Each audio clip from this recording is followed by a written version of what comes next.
আসসালামু আলাইকুম। এখন শুনবেন সংবাদ শিরোনাম। পদত্যাগ করতে পারেন রাষ্ট্রপতি মোহাম্মদ শাহাবুদ্দিন। স্বাস্থ্যগত কারণ দেখানোর ইঙ্গিত, সংবিধানেই সুযোগ আছে জানালেন স্বরাষ্ট্রমন্ত্রী। গণ অভ্যুত্থানে হতাহতদের পরিবারের দায়িত্ব নিতে হবে সরকারকে, মিরপুরের জনসভায় বললেন জামায়াত আমির। গণভোটের রায়কে অপমান করলে দিতে হবে চরম মূল্য। তাই গাজী নজরুলের বিরুদ্ধে আজও বিক্ষোভ, এমপি থাকা না থাকার ইস্যুতে সংসদের চিঠির দিকে তাকিয়ে ইসি। ট্রাইব্যুনালে তোলা হয়েছে প্রয়াত রাষ্ট্রপতি জিয়াউর রহমান হত্যায় জড়িত মুজাফফরকে, গ্রেফতার দেখানো হবে মানবতা বিরোধী অপরাধে।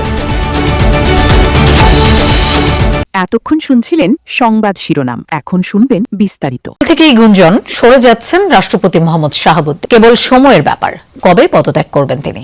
সরকার ঘনিষ্ঠ সূত্রের খবর, খুব শিগগিরই পদত্যাগপত্র দেবেন মোহাম্মদ শাহাবুদ্দিন। এমনকি আগামীকাল শুক্রবারই তা বাস্তবে দেখা যেতে পারে।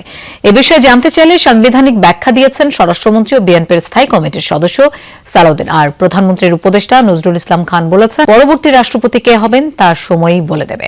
বাংলাদেশের রাষ্ট্রপতি হিসেবে ব্যাপক আলোচিত সমালোচিত নাম মোহাম্মদ শাহাবুদ্দিন। আওয়ামী লীগের পছন্দে রাষ্ট্রপতি হলেও ৫ আগস্টের পর তার কাছেই শপথ নেয় ডক্টর মোহাম্মদ ইউনূসের অন্তর্বর্তী ও তারেক রহমানের নির্বাচিত সরকার। আইন অনুযায়ী সরকারের প্রধানমন্ত্রী পদে ২৪-এর ৫ আগস্ট শেখ হাসিনার পতনের পরপরই বঙ্গভবন থেকে শাহাবুদ্দিনের পদত্যাগ চেয়ে আন্দোলন করেছিল ইনকিলাব মঞ্চ সহ কয়েকটি সংগঠন। পরে অন্তর্বর্তী সরকারের সময়ও তাকে অপসারণের আন্দোলন হয়। বড় রাজনৈতিক দল হিসেবে বিএনপি সায় না দেয় সফল হয়নি প্রচেষ্টা। ফেব্রুয়ারি নির্বাচনে বিএনপি ক্ষমতা আসার পরেই গুঞ্জন উঠে পদত্যাগ করবেন রাষ্ট্রপতি শাহাবুদ্দিন। তিনি তখন জানিয়েছিলেন, পদে থাকা না থাকার বিষয়ে গুরুত্ব দিবেন নির্বাচিত সরকারের ইচ্ছার উপর। আপনি থাকতে চান না চলে যেতে চান, আমি তখন বলবো যে ইট ইজ ইউর ডিজায়ার, আপনারা যেটা বলবেন আমি তাই। এর মধ্যে ৫ মাস অতিবাহিত হয়েছে নতুন সরকারের। রাষ্ট্রপতি পদ নিয়েও দেখা যায়নি তেমন আলোচনা। গত কয়েকদিনে নতুন মোড় নিয়েছে সম্পর্কে। বিএনপি নেতারা জানান, সরকারের ইচ্ছায় পদত্যাগে সম্মত হয়েছেন রাষ্ট্রপতি, যদিও সরাসরি এই প্রসঙ্গে ক্যামেরায় কথা বলতে রাজি হননি তারা। এ বিষয়ে জানতে চাওয়া হয় স্বরাষ্ট্রমন্ত্রীর কাছে। তিনিও সরাসরি বলেননি রাষ্ট্রপতি পদত্যাগ করতে যাচ্ছেন, তবে ব্যাখ্যা করেছেন সংবিধান ৫৪ অনুচ্ছেদ উল্লেখ করে জানিয়েছেন, পদশূন্য হলে কিংবা অনুপস্থিতি, অসুস্থতা বা অন্য কোনো কারণে দায়িত্ব পালনে অসমর্থ হলে নতুন রাষ্ট্রপতি নির্বাচিত না হওয়া পর্যন্ত দায়িত্ব পালন করবেন স্পিকার। রাষ্ট্রপতি সাংবিধানিকভাবে ইনি পদত্যাগ করতে চাইলে অথবা স্বাস্থ্যগত কারণে ফ্যাসিবাদের শেষ চিহ্ন বিদায় না হওয়া পর্যন্ত বিরোধী দল লড়াই চালিয়ে যাবে বলে জানিয়েছেন জামায়াতের আমির ডাক্তার শফিকুর রহমান। বিকেলে মিরপুরে জুলাই গণঅভ্যুত্থানের চেতনা, গণভোটের রায় বাস্তবায়ন, জুলাই গণহত্যা ও মানবতা বিরোধী অপরাধের বিচার দাবিতে জনসভায় একথা জানান তিনি। বলেন, জুলাই গণঅভ্যুত্থানে হতাহতদের এককভাবে দায়িত্ব নিতে হবে সরকারকে। দেশের ৭০% মানুষ গণভোটে হ্যাঁ দিলেও নির্বাচনের পর সরকার বলছে গণভোট অবৈধ। তাহলে গণভোট যদি হারাম হয়, সংসদ নির্বাচন কিভাবে হালাল হয়, প্রশ্ন জামায়াত আমিরের। যাদের হাত ধরে দেশ ফ্যাসিবাদ মুক্ত হলো, সেই যোদ্ধাদের ঋণ প্রতিশোধে কোনো পদক্ষেপ নিচ্ছে না সরকার।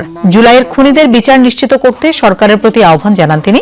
এ সময় তিনি আরো বলেন, গণভোটের মাধ্যমে জনগণের রায়কে অপমান করলে এর চরম মূল্য দিতে হবে সরকারকে। আমরা সংসদের ভিতরে লড়াই করে যাচ্ছি এবং বাইরেও লড়াই করে যাচ্ছি। আজকের এই আয়োজন সেই লড়াইয়ের অংশ। আমাদের লক্ষ্য অর্জিত না হওয়া পর্যন্ত, জনগণের মুক্তি অর্জিত না হওয়া পর্যন্ত, ফ্যাসিবাদের শেষ চিহ্ন বাংলাদেশ থেকে বিদায় না দেওয়া পর্যন্ত ইনশাআল্লাহ তাআলা লাজিম আমাদের বিরোধী অপরাধের বিচার দাবিতে জনসভায় একথা জানান তিনি। বলেন, জুলাই গণঅভ্যুত্থানে হতাহতদের এককভাবে দায়িত্ব নিতে হবে সরকারকে। দেশের ৭০% মানুষ গণভোটে হ্যাঁ দিলেও নির্বাচনের পর সরকার বলছে গণভোট অবৈধ। তাহলে গণভোট যদি হারাম হয়, সংসদ নির্বাচন কিভাবে হালাল হয়, প্রশ্ন জামায়াত আমিরের। যাদের হাত ধরে দেশ ফ্যাসিবাদ মুক্ত হলো, সেই যোদ্ধাদের ঋণ প্রতিশোধে কোনো পদক্ষেপ নিচ্ছে না সরকার। জুলাইয়ের খুনিদের বিচার নিশ্চিত করতে সরকারের প্রতি আহ্বান জানান তিনি। এ সময় তিনি আরো বলেন, গণভোটের মাধ্যমে জনগণের রায়কে অপমান করলে এর চরম মূল্য দিতে হবে সরকারকে। আমরা সংসদের ভিতরে লড়াই করে যাচ্ছি এবং বাইরেও লড়াই করে যাচ্ছি। আজকের এই আয়োজন সেই লড়াইয়ের অংশ। আমাদের লক্ষ্য অর্জিত না হওয়া পর্যন্ত, জনগণের মুক্তি অর্জিত না হওয়া পর্যন্ত, ফ্যাসিবাদের শেষ চিহ্ন বাংলাদেশ থেকে বিদায় না দেওয়া পর্যন্ত ইনশাআল্লাহ তাআলা লাজিম আমাদের আসনের এমপি গাজী নজরুল ইসলামের অপসারণের দাবিতে দ্বিতীয় দিনের মতো শ্যামনগরে চলছে বিক্ষোভ। দুপুরে উপজেলার ঈশ্বরীপুর, নূরনগর, বংশীপুর সহ বিভিন্ন ইউনিয়নে সচেতন নাগরিক সমাজের ব্যানারে মিছিল সমাবেশ হয়। কর্মসূচিতে বক্তারা বলেন, এমপি গাজী নজরুল জেলাবাসীকে কলঙ্কিত করেছেন। অনৈতিক কর্মকাণ্ডের কারণে তাকে শুধু দল থেকে বহিষ্কার নয়, সংসদ সদস্য পদ থেকে অপসারণ করতে হবে। শ্যামনগরের মানুষ তাকে আর এমপি হিসেবে দেখতে চায় না। দাবি পূরণ না হওয়া পর্যন্ত আন্দোলন চালিয়ে যাওয়ার ঘোষণাও দেন বিক্ষোভকারীরা। বুধবারই তাকে দল থেকে বহিষ্কার করে জামায়াতে ইসলামী। শুধু দলের বহিষ্কারের ভিত্তিতেই সাতক্ষীরা 4 আসনের সংসদ সদস্য গাজী নজরুল ইসলামের এমপি পদ নিয়ে সিদ্ধান্ত নয়, সংসদ থেকে চিঠি পাওয়ার পর নেওয়া হবে পদক্ষেপ, এমনটাই জানিয়েছেন নির্বাচন কমিশনার আব্দুর রহমান এল মাসুদ। সকালে যমুনা টেলিভিশনকে দেয়া এক সাক্ষাৎকারে এ কথা বলেন তিনি। জানান, আইন অনুযায়ী দল থেকে পদত্যাগ করলে এমপি পদ থাকে না, কিন্তু দল বহিষ্কার করলে সংবিধান অনুযায়ী সংসদ সদস্যের পদ যাওয়ার সুযোগ নেই। তিনি বলেন, সংবিধান অনুযায়ী স্পিকারের মাধ্যমে সংসদের চিঠি পেলে আইন অনুযায়ী ব্যবস্থা গ্রহণ করতে পারে কমিশন। এ সময় তিনি বলেন, পৌরসভা ও ইউনিয়ন পরিষদের ভোট দিয়ে স্থানীয় সরকার নির্বাচন শুরু করতে চায় কমিশন। আবহাওয়া, সরকারি পরীক্ষা সহ নানা গুরুত্বপূর্ণ বিষয় বিবেচনা করেই স্থানীয় সরকার নির্বাচনের তারিখ দেয়া হবে বলে জানান তিনি। উনি পদত্যাগ করেন নাই, ওনাকে এক্সপেল করছে। এক্সপানশন পদত্যাগের মধ্যে আসে কিনা এটা একটা বিশ্লেষণের বিষয়, কন্ট্রোভার্সিয়াল একটা বিষয়। যদি এই ধরনের কিছু আমাদের কাছে আসে তাহলে তখন আমরা এটার উপর আমাদের নির্বাচন কমিশন তার সিদ্ধান্ত জানায়, এবং সেই জিনিসটা আসতে হবে পার্লামেন্ট থেকে। উনি পদত্যাগ করেন নাই, ওনাকে এক্সপেল করছে।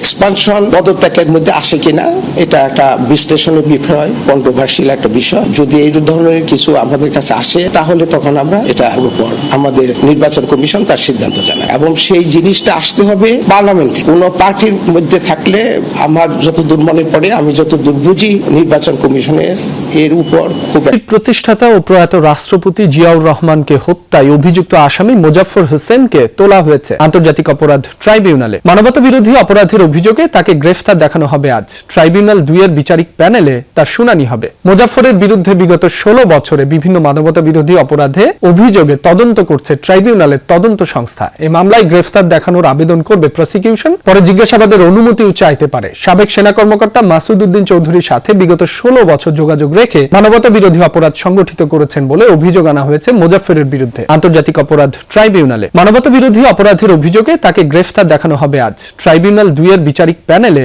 তার শুনানি হবে। মোজাফফরের বিরুদ্ধে বিগত 16 বছরে বিভিন্ন মানবতা বিরোধী অপরাধে অভিযোগে তদন্ত করছে ট্রাইব্যুনালের তদন্ত সংস্থা। এই মামলায় গ্রেফতার দেখানোর আবেদন করবে প্রসিকিউশন, পরে জিজ্ঞাসাবাদের অনুমতিও চাইতে পারে। সাবেক সেনা কর্মকর্তা মাসুদ উদ্দিন চৌধুরীর সাথে বিগত 16 বছর যোগাযোগ রেখে মানবতা বিরোধী অপরাধ সংগঠিত করেছেন বলে অভিযোগ আনা হয়েছে মোজাফফরের বিরুদ্ধে, পরে জিজ্ঞাসাবাদের অনুমতিও চাইতে পারে। সাবেক সেনা কর্মকর্তা মাসুদ উদ্দিন চৌধুরীর সাথে বিগত 16 বছর যোগাযোগ রেখে মানবতা বিরোধী অপরাধ সংগঠিত করেছেন বলে অভিযোগ আনা হয়েছে মোজাফফরের বিরুদ্ধে আন্তর্জাতিক অপরাধ ট্রাইব্যুনালে। মানবতা বিরোধী অপরাধের অভিযোগ